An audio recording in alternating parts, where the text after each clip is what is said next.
Pemirsa, kita lanjutkan dialog kita siang hari ini. Kita masih terhubung dengan Ketua Komisi 10 DPR RI, ada Pak Syaiful Huda, dan juga Ketua Umum PGRI, Bu Unifa Roshidi. Sebelum saya kembali ke Bu Unifa, saya ke Pak Syaiful terlebih dahulu. Pak Syaiful, kalau kita berbicara soal perbedaan antara P3K dan juga PNS, sebenarnya perbedaannya yang paling signifikan dilihat dari segi apa sih Pak? Apakah mungkin dari sisi fasilitasnya kah? Atau mungkin ada hal lain yang lebih dipertimbangkan? Sangat jauh berbeda, Mbak Patricia. Misalnya pada konteks perjanjian kerja, P3K ini perjanjian kerja dievaluasi per tahun. Pemerintah bisa langsung melakukan evaluasi dan pemutusan kontrak kerja ketika dianggap miss dari kepentingan dan kebutuhan pemerintah. Jadi cukup rentan sekali. Dan pada posisi ini kompromi P3K itu batas yang sebenarnya jujur aja banyak guru sebenarnya nggak mau juga sebenarnya. Tapi ini malah mau dijadikan sebagai policy satu-satunya. Akan dijadikan sebagai jalur satu-satunya untuk terkait dengan penanganan atau terkait dengan masa depan guru. Ini yang saya kira nggak bisa. Ini sudah menjadi batas yang sangat sudah maksimal teman-teman guru.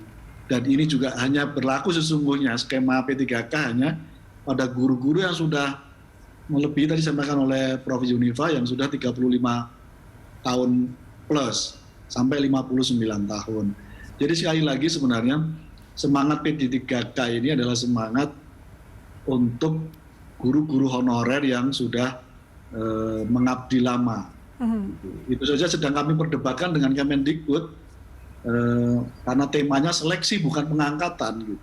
Padahal kami sebenarnya Komisi 10 tetap ingin skema P3K ini adalah pengangkatan bagi guru-guru yang sudah mengabdi 15 tahun, 20 tahun. Tapi Kemendikbud tetap menggunakan seleksi. Jadi tetap guru-guru yang sudah mengabdi lama bisa nggak jadi juga, bisa nggak lolos juga dalam P3K ini. Jadi pada konteks ini sudah bermasalah menurut saya. Yang kedua adalah menyangkut soal perbedaannya dengan P3K. Nanti guru-guru yang masuk pegawai P3K ini nggak akan dapat pensiun. Ini juga masalah karena kalau kita lihat kehidupan para guru kita sesungguhnya di bawah kesejahteraannya gitu. Nah, apalagi nanti nggak dapat dana pensiun. Ini saya kira perbedaan yang nggak bisa dibanding-bandingkan. Satu itu, yang kedua, memang ini sesuatu yang berbeda. Jadi Kemendikbud dan Kemenpan RB dan BKN, saya kira sudah salah kaprah menurut saya kalau ingin menjadikan skema P3K ini sebagai solusi terkait dengan kesejahteraan guru. Berarti solusi yang paling tepat menurut Anda apa, Pak Syaiful? P3K tetap dijalankan dan sangat terbatas. Yang kedua, jalur PNS malah harus diperbanyak gitu. Karena kebutuhan sesungguhnya real kebutuhan dari formasi guru sampai 1,3 juta. Ini kebutuhan guru negeri sebenarnya, guru PNS gitu. Nah, jadi jangan malah dibalik-balik gitu. Bahkan ini mau ditiadakan. Jadi sekali lagi ini diagnosa yang berbeda. Dan ini butuh penanganan yang berbeda. Sekali lagi, saya dalam posisi menolak ketika P3K ini akan menjadi skema tunggal lalu menghapus jalur CPNS bagi para guru. Ya. Baik, Bu Unifa, kalau tadi dikatakan bahwa itu terkait dengan kebutuhan guru kita di Indonesia, tadi kata Pak Syaiful, sebetulnya dari PGRI melihat kebutuhan guru kita sekarang ini seperti apa sih, Bu? Ya, kita itu kan 10 tahun tidak ada pengangkatan. Jadi tadi Pak Ketua Komisi 10, Pak Syaiful Huda mengatakan 1,3 juta. Gitu. Maka ketika 1,3 juta guru yang nggak ada, kemudian direkrut 1 juta dengan honorer itu, kami semua cukup lega. Artinya tadi untuk memenuhi kebutuhan yang jangka pendek, guru nggak ada. Tapi kan guru itu kan sebuah profesi yang bertumbuh. Harusnya akan tetap ada dibuka ruang yang terbuka buat anak-anak kita. Selain itu juga bisa dibayangkan kampus-kampus kita itu akan mati. Kampus-kampus yang melahirkan para guru. Untuk apa memilih guru kalau memang tidak ada jalan keluar untuk pengangkatan gitu. Jadi kebutuhan ini dua hal tetapi berbeda. Kebutuhan terhadap rekrutmen terhadap jumlah yang harus dipenuhi, tadi solusinya P3K untuk memenuhi jangka pendek, dan yang jangka panjang ya PNS dan PNS ini kemudian juga harus tetap menjadi pilihan yang lebih banyak. Tadi disampaikan oleh Pak Ketua DPR, Ketua Komisi 10 itu saya kira sesuatu yang sangat diharapkan, dan jadi kami catat betul itu sebagai sebuah komitmen yang seharusnya policy pemerintah seperti itu, seperti ini yang harusnya dilakukan. Gitu. Bukan kemudian dengan mengatakan ini satu-satunya jalan 1,3 diambil lagi orang lain, negara lain, negara yang mana? Saya pengen tahu kajian apa gitu. Sistemnya yang harus diperbaiki.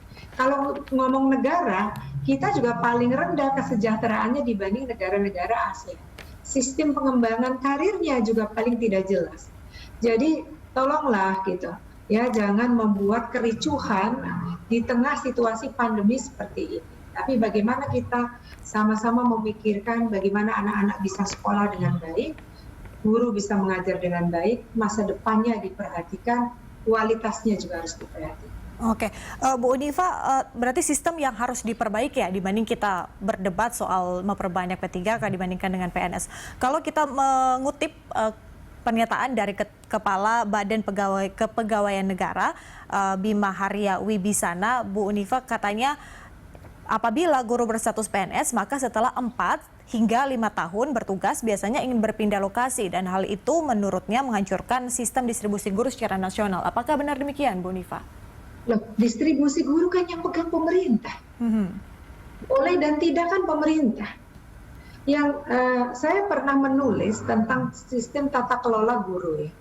Tata kelola guru. Kalau misalnya setelah dievaluasi ada aroma kepentingan di daerah, kenapa enggak bagian-bagiannya sistemnya diperbaiki? Ada bagian yang dipusatkan karena guru merupakan pemersatu bangsa, misalnya di dalam rekrutmen, di dalam placement, di dalam distribusi, di dalam sertifikasi, di dalam career development atau di dalam pengembangan keprofesian berkelanjutan gitu. Itu kan pemerintah yang atur, on off-nya yang membolehkan dan tidak. Itu ya pemerintah, bukan siapa-siapa. Siapapun juga ya, kalau misalnya merasa tidak nyaman di suatu tempat sekian lama, ya pengen pindah, tapi kan yang membolehkan pindah dan tidak itu kan pemerintah. Jadi sekali lagi, sistem itu ditata. Kalau sekarang misalnya dikedaerahkan semua, bagaimana kalau peran itu dibagi? Ada juga peran yang di pusat. Kemudian yang membolehkan dan tidaknya itu analisis kebutuhannya seperti apa gitu kan. Kondisi mungkin juga perlu ada perputaran yang di daerah terpencil sama yang di kota, yang kota. Kalau misalnya itu sistemnya berjalan, guru akan ikut melaksanakan. Jadi nggak bisa, aneh sekali. Alasan itu sangat sama secara saintifik nggak bisa diterima karena si pemerintah yang buat atau guru yang disalahkan. Gitu.